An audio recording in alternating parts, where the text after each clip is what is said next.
Well, it's a beautiful day in the last week of May, and it's the third time that I've used Harvey Saul's Backwoods Milling to cut quarter-sawn boards out of Oregon white oak logs.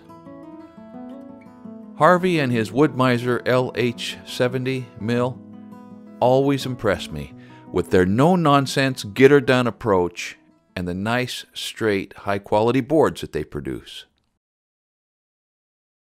The hardest work in the whole process of turning logs into lumber is always handling the logs themselves.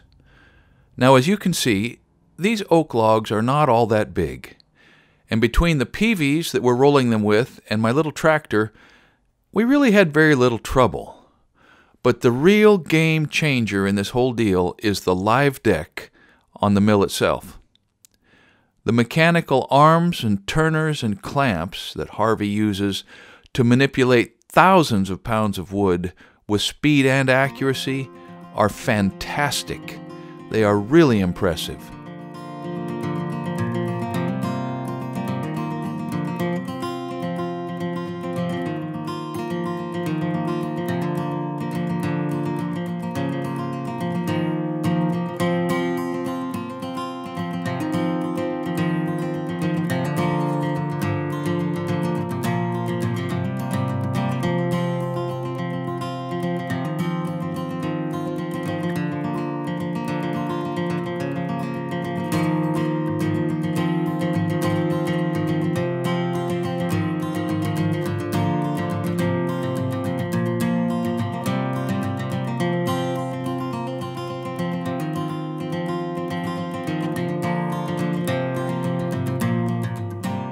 Now, for most of the material that we're cutting today, the target thickness is 1 5/16" by as wide as we can get it and end up with the vertical grain lumber that we're striving and agonizing and working so hard to get.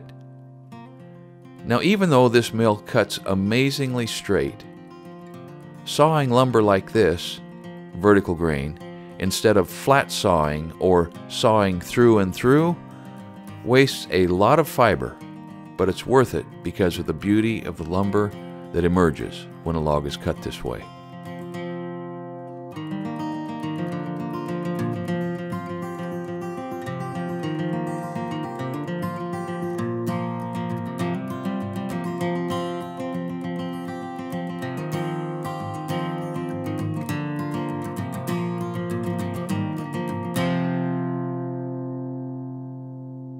As you watch these logs react to being broken down into cants, as they're called, before they're edged into the actual boards, you can see some movement or flexing as the tension inside of the log is being released. Now, you might have run into this on a table saw before, when the board pinches down on the saw or arches itself away from the saw in the opposite direction. In the sawmilling world, in the sawmilling business, this is called timber bind, and it can get really, really exciting on a circular sawmill, but is almost no trouble at all on a bandsaw.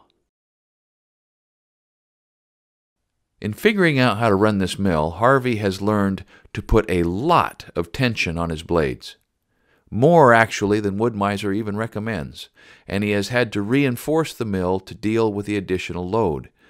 But boy, does it make for straight lumber, and boy, will it make you jump when that blade breaks.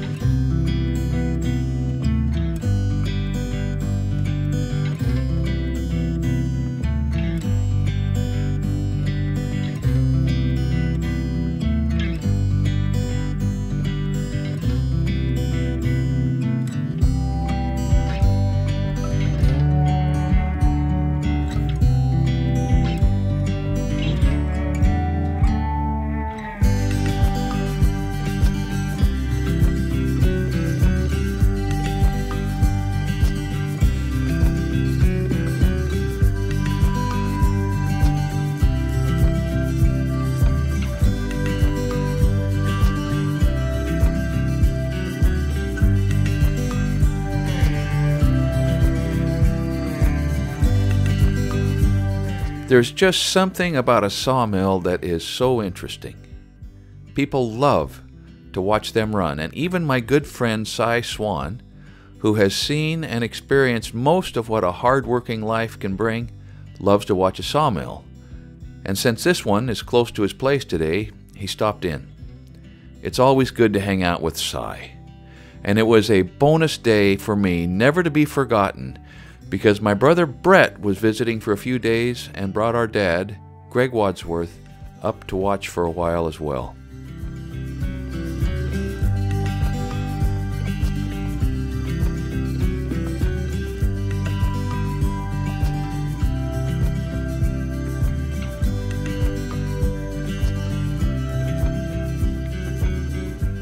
We made a video a few years ago about the portable circular sawmill that I built when I was in my early 20s.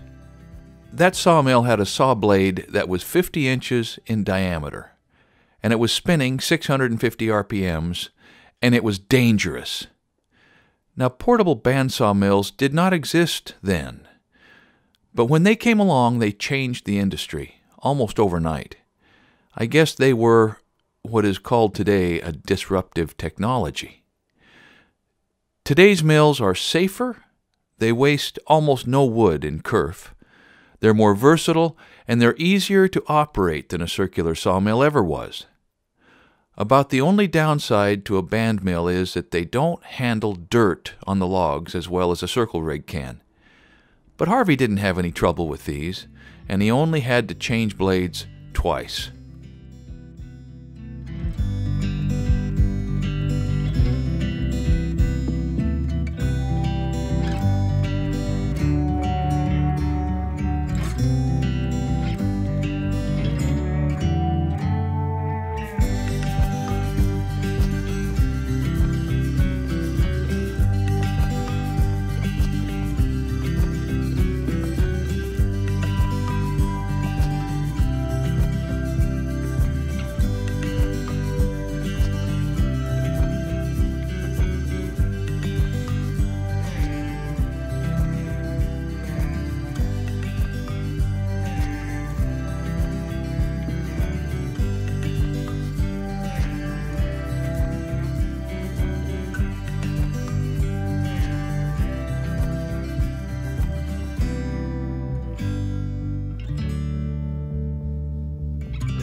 The final lumber tally was just a little over 3,000 board feet. Harvey charged me 55 cents a board foot. It's a fair price, and I'm glad to pay it, because all of this lumber is good, and a lot of it is simply spectacular. I'm going to guess here that I'll be making things out of the wood from these trees for the rest of my life, and I'm just so thankful for such a blessing. Well, that went just terrifically. Harvey Sauls does a fine job with that little old mill. You know, I mean, it's easy to underestimate the capacity of a machine like that, but it just moves so smoothly, and he keeps it moving so predictably that at the end of the day, you've got a lot of work done. So I've got 3,000 board feet, less than I was thinking, but certainly way more than enough for what I'm doing, and some of it is so beautifully figured. I just can't wait to get it dried and planed and start working it in the wood shop. I guess this is an example of something that is true in every life, and that is you cannot tell what it is that is part of your life right now that is either comfortable or uncomfortable, either fulfilling or frustrating, either exhilarating or terrifying, that's going to bear fruit in the future, maybe a long time in the future. But young men, there's an old man in your future that's going to be so grateful if you engage with the people around you right now, if you learn everything you can learn from them, if you sort of apply yourself to learning some skills and some habits and some behaviors that at some point down the road might be really useful. And what I'm thinking of right now is Sam Ball. Kelly's granddad, who introduced me to sawmilling when I was just a pup. And that was a chapter in my life that at the time I did not understand and couldn't really see any value in, the way that it sort of petered out with a whimper.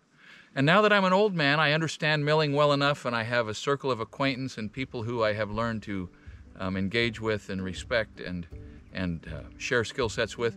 And good things happen. So I guess that's the takeaway for me is thank you, Sam, for what you taught me about lumbering. Thank you to my dad for what he taught me about logging. And I am excited to be able to turn this into something beautiful for my wife in a kitchen, maybe in about 2 years when this stuff is all dried and planed and ready to bring into the wood shop. Thank you for watching Essential Craftsman, and keep up the good work.